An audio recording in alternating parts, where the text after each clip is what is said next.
भक्तों, ओम नमः शिवाय, श्री शिवाय नमस्तुभ्यम, जय श्री महाकाल। जी हाँ भक्तों, कि आपका भी जो बच्चा है उसका जो मन है वो पढ़ाई में बिल्कुल भी नहीं लगता।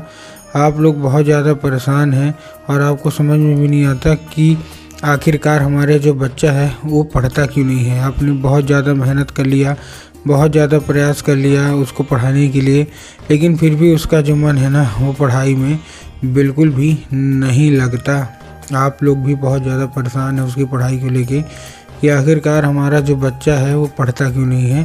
तो आपको परेशान होने की कोई भी आवश्यकता नहीं है, क्योंकि आज जो मैं आपको उपाय बताने वाला हूँ, अगर आपने केवल उतना ही उपाय कर लिया और उतना ही उपाय समझ लिया तो अवश्य रूप से सारी की सारी इच्छा, सारी की सारी मनोकामना जो है ना वो पूरी होगी। और आपका जो भी बच्चा है जिसका भी मन पढ़ाई लिखाई में नहीं लगता ना, अवश्य रूप से उसका जो मन है वो पढ़ाई की ओर आकर्षित होगा ही होगा।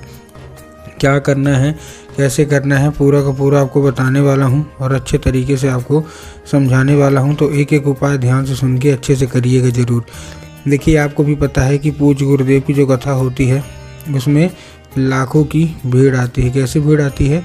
लाखों की भीड़ आती है। और जब गुरुदेव की कथा में लाखों की भीड़ आती है तो वहाँ ज़्यादातर जो भक्त होते हैं वो क्या करते हैं, पत्र के द्वारा अपनी इच्छा और अपनी मनोकामना जो होती है वो गुरुदेव तक पहुंचाते हैं। तो अभी गुरुदेव की कथा चल रही थी, आज से 4 से 5 महीना पहले की बात है। गुरुदेव की क्या है कथा चल रही थी और गुरुदेव की कथा में लाखों की भीड़ आई।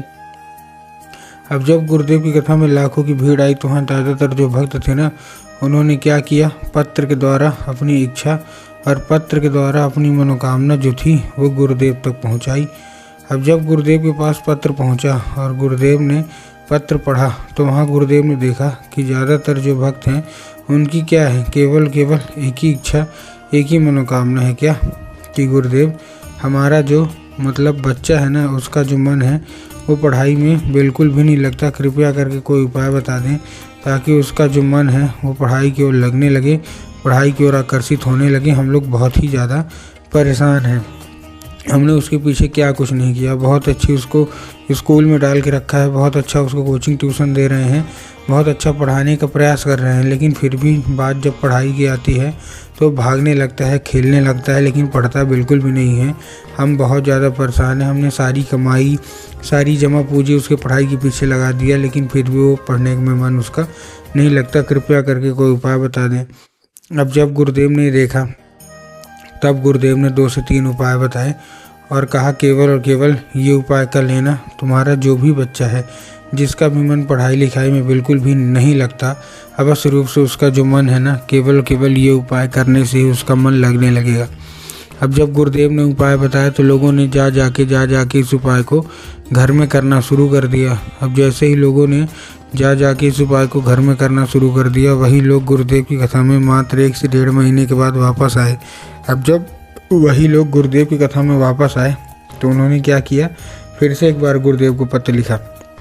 लेकिन ये वाला जो पत्र था ना, ये गुरुदेव को धन्यवाद के रूप में पत्र था कि गुरुदेव धन्य हो आपका, आपके द्वारा बताया गया उपाय हमने कर लिया है, हमारी सारी इच्छा, सारी मनोकामना जो है वो पूरी हो गई है। आपका कोटि कोटि धन्यवाद। आपने जो उपाय बताया है उसी को मद्देनजर रखते हुए हमने किया, हमको सफलता मिल गई है। तो देखिए, जो लोग भी मेरी आवाज़ अभी सुन रहे हैं ना, अगर आपको भी जानना है कि आखिर ऐसा कौन सा उपाय है जिसको करने मात्र से इच्छा मनोकामना जो है वो पूरी हो जाती है, तो चलिए हम बताते हैं आपको आज की इस वीडियो के माध्यम से कि आपको करना क्या है। तो बस उपाय ध्यान से सुन के अच्छे से करिएगा ज़रूर।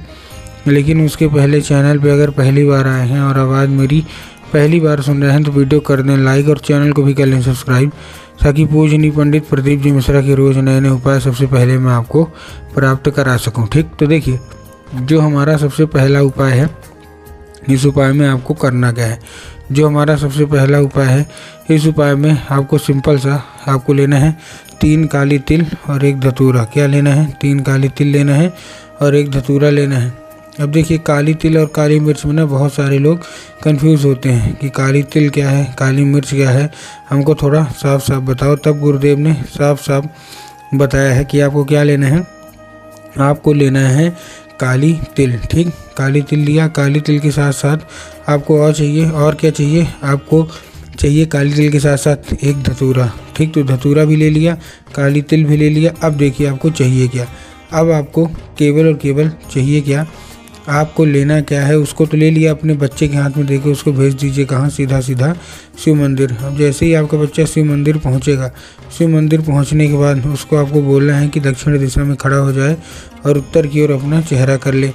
अब देखिए दक्षिण और उत्तर में भी ना बहुत सारे लोग कंफ्यूज होते हैं कि दक्षिण क्या है, उत्तर क्या है, हमको थोड़ा साफ साफ बताओ। तब गुरुदेव ने साफ साफ बताया है कि आप जिस भी शिव मंदिर जा रहे हो ना, उस शिव मंदिर का जिधर साइड जलाधारी होगा, आपको अपना चेहरा उधर साइड करके खड़े हो जाना है। ठीक, खड़े हो गए। खड़े होने के बाद आपको क्या करना है, एक नाम लेके, कौन सा, महादेव का बहुत ही सुंदर सा नाम है श्रम्भेश्वर महादेव। तो आपको करना क्या है, आपको श्रम्भेश्वर महादेव का नाम लेके और उन्हीं का स्मरण करके आपको चुपचाप अर्पित कर देना है बस। पूज्य गुरुदेव कहते हैं कि अगर आपने ऐसा कर लिया तो अवश्य रूप से आपका जो बच्चा है उसका जो मन है ना, वो पढ़ाई की ओर आकर्षित होने लगेगा। ठीक, ये था कौन सा हमारा, ये था हमारा पहला उपाय। अब हम चलते हैं अपने दूसरे उपाय की ओर।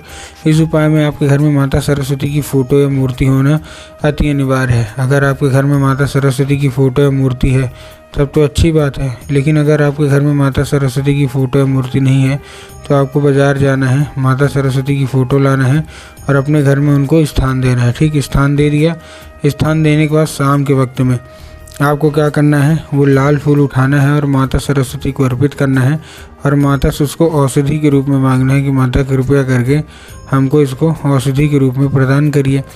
अब क्या होगा, अब ये औषधि का रूप ले लेगा। अब जैसे ही औषधि का रूप लेगा, औषधि का रूप लेने के बाद आपको करना क्या है, जैसे ही औषधि का रूप ले, औषधि का रूप लेने के बाद उसी रात जब आपका बच्चा अच्छे तरीके से खा पी के अच्छे तरीके से सो जाए तो आपको लाल फूल उठाना है और अपने बच्चे के माथे पे 2 से 3 बार आपको फेर देना है बस। पूज्य गुरुदेव कहते हैं कि अगर आपने ऐसा कर लिया फिर आप देखिए कि आपकी कैसी इच्छा मनोकामना जो है अवश्य रूप से पूरी होती ही होती है और आपका जो बच्चा है उसका जो मन है ना अवश्य रूप से पढ़ाई की ओर लगेगा ही लगेगा। ठीक, ये था कौन सा हमारा, ये था हमारा दूसरा उपाय। अब हम चलते हैं अपने तीसरे और आखिरी उपाय की ओर। अब देखिए जो हमारा तीसरा और आखिरी उपाय है, इस उपाय में आपको करना क्या है, जो हमारा तीसरा और आखिरी उपाय है, इस उपाय में आपको लेना है एक पान का पत्ता और पान के पत्ते के ऊपर आपको शहद का लेपन कर देना है। ठीक, शहद का लेपन कर दिया। अब शहद का लेपन करने के बाद आपको क्या करना है, अपने बच्चे के हाथ में देके उसको भेजिए सीधा सीधा शिव मंदिर। अब जैसे ही आपका बच्चा शिव मंदिर पहुँचेगा, शिव मंदिर पहुँचने के बाद उसको क्या बोलिएगा, उसको सिंपल सा एक ही चीज़ बोलना है कि माता शोक सुंदरी की जगह पे अर्पित कर दें। अब अगर देखिए उसको माता शोक सुंदरी की जगह नहीं पता तो उसको बोलेगा कि जलाधारी के बिल्कुल बीचों बीच जगह होती है, तो बस वहीं अर्पित कर दे। बस 1 से 1.5 महीना कराइए, बस रूप से आपके बच्चे का मन पढ़ाई की ओर लगने लगेगा।